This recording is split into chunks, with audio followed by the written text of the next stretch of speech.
I went into Battletruck with an open mind because it really did not sound like something I was interested in, but John Ratzenberger's in it.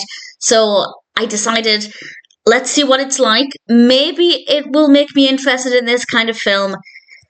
It didn't. There's nothing really wrong with it necessarily. I just found it to be very boring. And I think that's partly personal preference, but it's also very, very slow.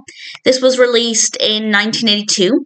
It's directed by Harley Cokliss and it's written by Michael Abrams, Irving Austin, John Beech, and Harley Cokliss. And well, I'll read the description from IMDb. This is what I had going into it, and this says, it's post-World War III futuristic tale of collapsed governments and bankrupt countries heralding a new lawless age. This is not my kind of film. And basically it happens after the oil wars, where the petroleum reserves were depleting, and now obviously everybody's trying to get this fuel, and we have this warlord, or these warlords, and it's a very difficult time for everybody. And I thought, okay, this could be a little bit interesting, but also I really don't care. And I tried to find it interesting. I tried to enjoy it. I tried to become emotionally connected to the characters, but I didn't. And I just found that there were a few reasons for that. One, the narrative is very slow. It sounds like it could be really dramatic and really intense, and it just really, really isn't. Not a lot happens. And I also found the characters to be really boring. Not annoying, not irritating, just not interesting.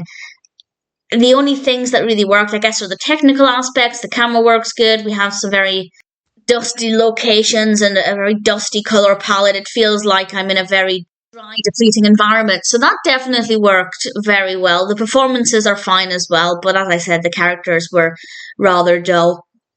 What I also think is quite amusing is that it's also called Warlords of the 21st Century.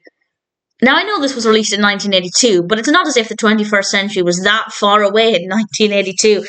Obviously, the 21st century is a long period of time, but nevertheless, that doesn't make it sound that futuristic. Certainly not today. So I didn't care for it.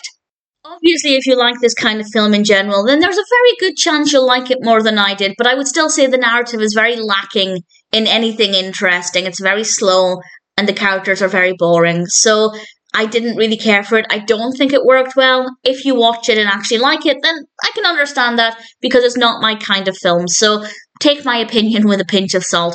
I tried to like it. I didn't loathe it. I didn't think it was awful, but that being said, I just didn't really get anything out of Battletruck.